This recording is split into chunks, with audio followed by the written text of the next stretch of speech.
Mengo, Mengo, Mengo, Mengo, Mengo, Mengo, meu eterno amor.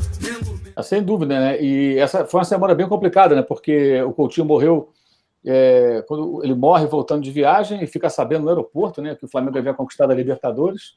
Aí tem um jogo com o Vasco, o Flamengo joga no domingo à tarde com o Vasco, os jogadores ficam sabendo da morte dele, o Flamengo perde por 2-0, né, dos gols do Roberto. O Vasco chega 3 vezes do Flamengo, porque o Flamengo eram 3 turnos, o Flamengo ganhou 2 turnos, o Vasco ganhou 1 turno. E o Flamengo ainda fez mais pontos. Era um campeonato forçado para ter os 4 grandes da final, né? Cada um ganhando o turno e um time fazendo mais pontos e entrando também pela pontuação geral. Só que o Flamengo ganhou 2 turnos e fez mais pontos, consequentemente, né?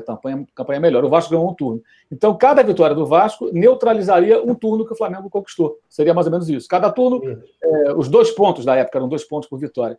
Aí ganha por 2-0, 2 gols do Roberto. Na quarta tem um jogo da chuva. Eu lembro que eu fui na barca, fui de barca para o Rio. Eu também. E a barca balançava, que era uma barbaridade. Parecia um Titanic aquilo. Quarta-feira de noite, o gol da Poça d'Água, do Roberto. Todo mundo com medo naquela barca, balançava o bicho e tal. E chegamos no Rio, Praça 15, do Maracanã. Havia ameaça do jogo não acontecer. 45 mil pessoas, mais ou menos, que era um público ridículo para a época, mas com aquela chuva, uma chuva horrorosa. O campo sem nenhuma condição. O Adílio levava a bola para a ponta esquerda, fazia embaixadinha e jogava na área.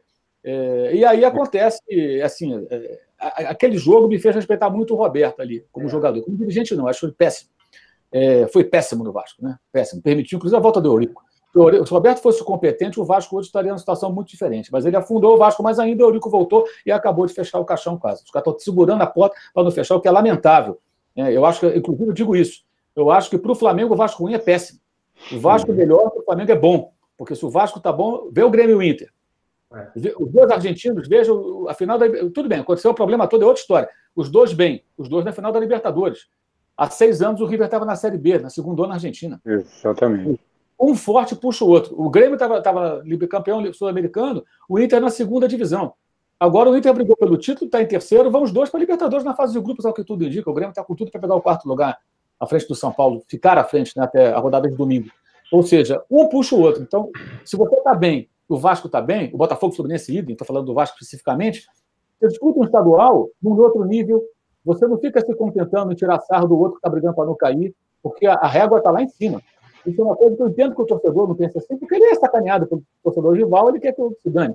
Mas a gente olhando o futebol mais friamente, eu como jornalista tenho que fazer isso, e eu torço muito pela recuperação dos times do Rio, porque eu acho que é importante que o Rio de Janeiro tenha boas equipes, tem que enxergar isso. E ali eu comecei a respeitar mais a do Roberto, porque no domingo tinha essa coisa, o Flamengo foi meio amuado, os jogadores abalados emocionalmente, Coutinho morreu afogado, pateticamente, fazendo pesca submarina, um negócio estranho, cara forte, saudável, né? Foi muito chocante, né? Assim, de morte de futebol, eu só fiquei mais chocado com essa quando o Geraldo foi em 76. Eu tinha 12 anos na época e, porra, de repente, um dia, minha mãe ouviu o Haroldo de Andrade, sei lá, um programa na rádio, de manhã, morreu o Geraldo do Flamengo. Eu quase desmaiei, pô. Moleque, falei, como? 22 anos, pô. E era o Geraldo, Zico, né, subindo naquela época. O Geraldo tinha feito aquele gol sensacional contra o Vasco no dia que ele perdeu o Taça Guanabara. Ele empatou no jogo no passe de Edu. Isso, encheu. Exatamente. Edu, irmão do Zico. E aí teve também um jogo, o último gol dele, um jogo contra o Larinha. Eu estava lá, na geral. Ele ganhou do Maracanã, né? O jogo do Botafogo, eu acho. Ele sai driblando a defesa inteira, sem olhar para a bola, empurra a bola para o gol e sai andando. Pelo lado esquerdo, Mauro. Pelo lado esquerdo. Eu procurei esse gol no YouTube e não achei espetacular. O Geraldo jogou pra cacete. É um jogador extraordinário. Estava na seleção e ele morreu numa operação de garganta. Uma situação amígdalas, né? Amígdalas. Muito estranha aquela situação. Enfim, mas eu estava falando dessa questão do Roberto. Aí, em 81, esse jogo, eu passei a respeitar muito o Roberto, porque foi um jogo que não aconteceu, ninguém teve chance de gol. Aí o Vasco, no final, joga a bola na área, ela para na poça d'água, o Roberto estava do lado. É aquela história, né? O Paquetá perdeu o gol contra o Palmeiras, que não pode perder. O Vitinho perdeu, o Uribe perdeu contra o São Paulo, etc. e tal. O Roberto não perderia aquele gol e não perdeu. A bola na poça d'água, com poça e tudo, ele enfiou o sapato. Eu lembro que eu estava atrás do outro gol da torcida do Flamengo. Eu me lembro assim, a rede balançar, parece que dá para ver os pingos da água na minha imaginação. Dá para ver. Dá para ver, sim. E a torcida do Vasco, todo mundo na marquise do nosso Maracanã, que não existe mais, né? Literalmente houve uma avalanche, como a torcida das argentinas fazem, do Grêmio fazia há pouco tempo. Todo mundo correu para a curva. Eu me lembro muito bem. Eu olhei para o outro lado, foi super chocante. milhares de pessoas desceram correndo, porque a reação imediata da torcida do Vasco foi correr para perto do time. Quer dizer, puta, como o Maracanã era legal, puta que pariu. É outra coisa.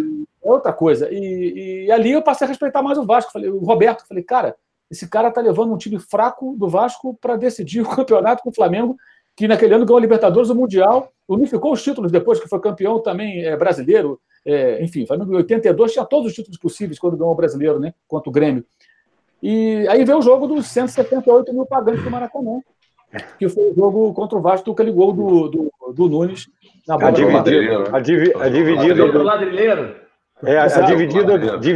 Dividida do Júnior. Aqui, então, dividiu, sobrou para ele lá na frente, lembra? Isso tudo para dizer o seguinte: o Coutinho ele foi tão importante para o Flamengo que o Flamengo quase perdeu um campeonato ganho pela vantagem enorme que tinha sobre o Vasco por conta da morte dele. A morte dele gera um impacto absurdo naquela final. E ele que começou tudo, né? Foi com ele que o Flamengo começou essa virada, essa transformação, subindo, prestigiando jogadores que poderiam ter sido queimados por conta daquela goleada para o Grêmio lá em Porto Alegre, né?